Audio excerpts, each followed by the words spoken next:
Hello friends, good morning. मैं Shubham sir scholar coaching centre में आपका स्वागत करता हूं। दोस्तों, मैंने आपसे कहा था कि कल मैं आपके लिए एक वीडियो लेके आऊंगा, जो कि वह वीडियो सिर्फ रासायनिक समीकरण के ऊपर होगा। तो आज हम इसमें सीखेंगे कि रासायनिक समीकरण को हम संतुलित कैसे करते हैं।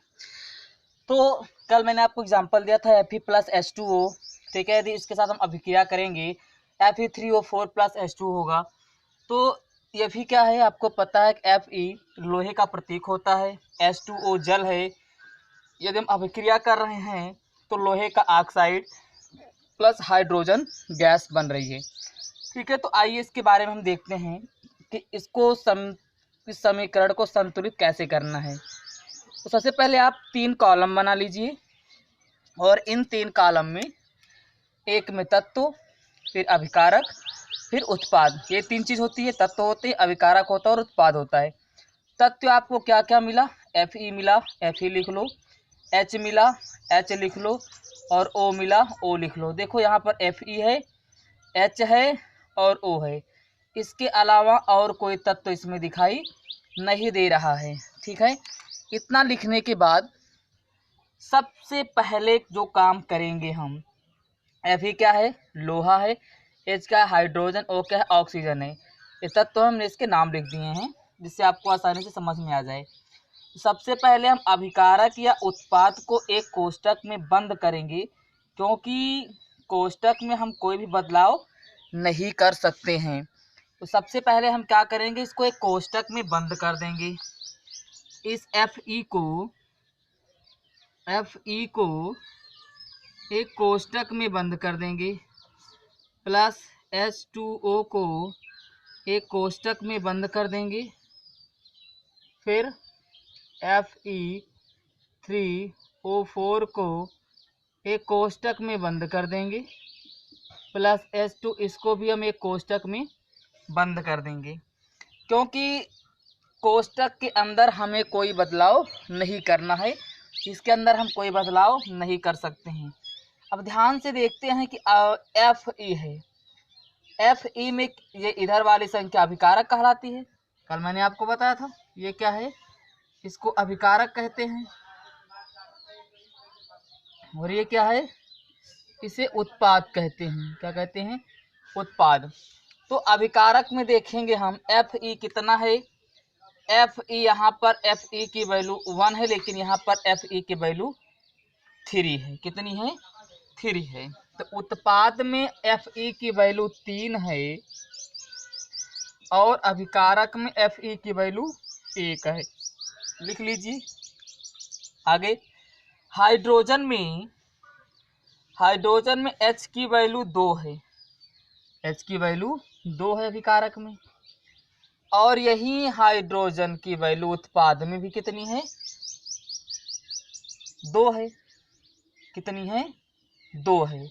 2 ही वैल्यू नजर आ रही है ना। H2O है, H की वैल्यू 2 है, ठीक है। और यहाँ पर भी कितनी है, H की वैल्यू 2 है, ठीक है। तो दोनों में वैल्यू क्या है, 2 है। तो यहाँ पर हम इसकी वैल्यू क्या लेंगे, उत्पाद में 2 लिख देंगे। इसके बाद आपका आता है ऑक्सीजन। ऑक्सीजन में देखो, यहाँ पर अभिकारक में ऑक्सीजन की वैल्यू कितनी है, 0 दिखाई दे रही है, और उत्पाद में ऑक्सीजन की वैल्यू कितनी है, 4 दिखाई दे रही है। कितनी दिखाई दे रही है, 4। तो उत्पाद में यहाँ पर कितना लिख लेंगे, ऑक्सीजन की वैल्यू 4, यहाँ पर कितना है, 0। यहाँ पर हम 0 लिख लेंगे। भाई ऑक्सीजन की वैल्यू कितनी है, कुछ भी नहीं है ना, मतलब 1 है, समझ लीजिए। कुछ भी नहीं मतलब 1 है।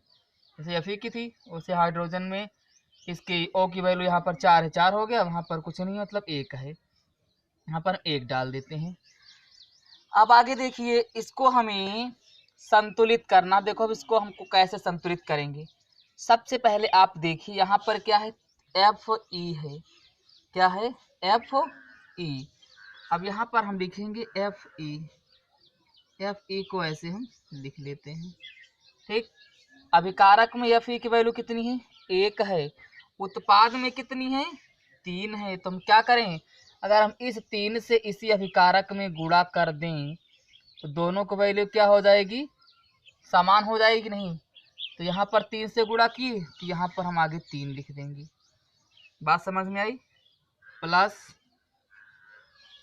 H2O है। अब ध्यान से देखिएगा, H2O, H की वैल्यू 2 है अभिकारक में और 2 है उत्पाद में, ठीक है, दोनों में है।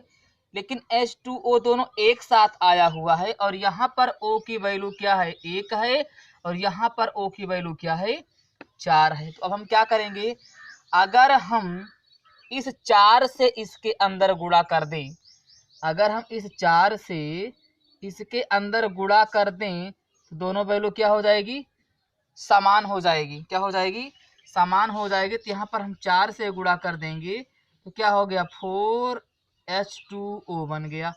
अब देखिए 4H हो गया, 4H2 हो गया, और यहाँ पर O की वैल्यू भी 4 हो गई। तो 4 दूनी 8, मतलब हाइड्रोजन की जो वैल्यू है वो वैल्यू कितनी हो गई, 4 दूनी 8 वैल्यू हो गई इसकी। हाइड्रोजन की निकल के आ रही है ना 4H2, और ऑक्सीजन की वैल्यू कितनी है, 4। ऑक्सीजन की वैल्यू भी कितनी आ गई, 4। तो ये दोनों वैल्यू क्या है, सेम है, 4 4 आ रही है। ठीक है, बात समझ में आई। अब आगे देखिए आपका है Fe3O4, Fe3O4। अब Fe3 है, अब Fe3 में कोई वैल्यू है सेम, तो देखो Fe की वैल्यू 3 है, Fe की वैल्यू यहाँ पर 3 आ गई, सेम हो गई। O की वैल्यू 4 है, O की वैल्यू यहाँ पर भी आ गई 4, सेम है ना। तो इन दोनों को हम क्या करेंगे, वैसे नोट कर देंगे। तो यहाँ लिखेंगे Fe3O4 प्लस, यहाँ पर बात करते हैं H2 की, कितनी, H2।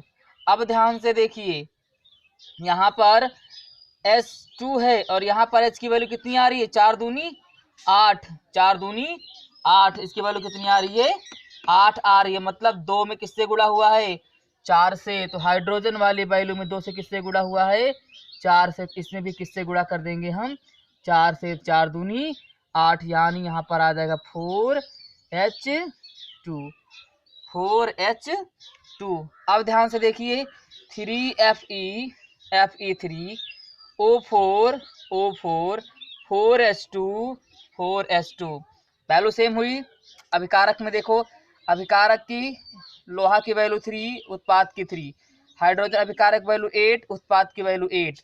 ऑक्सीजन में O की वैल्यू 4 और इसकी उत्पाद की वैल्यू 4। मतलब दोनों वैल्यू जो हुई हैं वो क्या आ गई, सेम सेम हो गई। अब इसमें आपको लिखना है भौतिक तत्व, भौतिक अवस्थाएं। अब इसमें देखिए भौतिक अवस्थाएं क्या होंगी। अब आप इसको, इस ब्रैकेट को चेंज कर सकते हैं, यहाँ पर लिख सकते हैं आप 3Fe, लोहा क्या होता है, सॉलिड, ऐसे लिख लो, प्लस 4H2O, ये क्या है, लिक्विड होता है ना, H2O जल होता है। उसके बाद में क्या है, Fe3O4, Fe3O4, ये भी क्या है, सॉलिड है, प्लस 4H2, H2 क्या होता है भाई, गैस होती है ना, यहाँ पर जी लिख लो। ये आपका कॉन्सेप्ट क्लियर हो गया, आपका आंसर आ गया। ठीक है, तो इसमें इन सभी अभिकारक को और उत्पाद को इस प्रकार से लिखना है और इस प्रकार से इसकी वैल्यू को पुट करना है। ठीक है, आइए दूसरा एग्जाम्पल देखते हैं। तो दूसरा एग्जाम्पल के लिए अब आपको एक और एग्जाम्पल हम आपको बता रहे हैं, उसी आधार पर आप लोग इसको लगा लीजिएगा।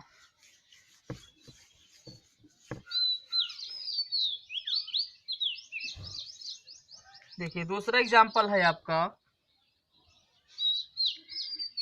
Mg प्लस O2, इससे क्या बन गया, मैग्नीशियम ऑक्साइड। कल मैंने आपको पढ़ाया था इसके बारे में। सबसे देखिए आपको यहाँ पर क्या क्या मिल रहा है, Mg प्लस O2, अभिक्रिया हुई, MgO मिल गया। ठीक है, Mg मिला, Mg यहाँ पर है और यहाँ पर MgO है। O की वैल्यू यहाँ पर 2 है, ध्यान से देखिए, O की वैल्यू यहाँ पर 2 है और यहाँ पर O की वैल्यू कितनी है, 1 है। अगर हम इसको 2Mg लिख दें प्लस O2 तो आपका ही है, और अगर इस 2 से हम इसके अंदर गुणा कर दें तो क्या हो जाएगा, 2MgO, अर्थात O की वैल्यू 2 यहाँ पर थी हमने 2 से इसके अंदर गुणा कर दिया, 2mg हो गया प्लस O2 आपका हो गया।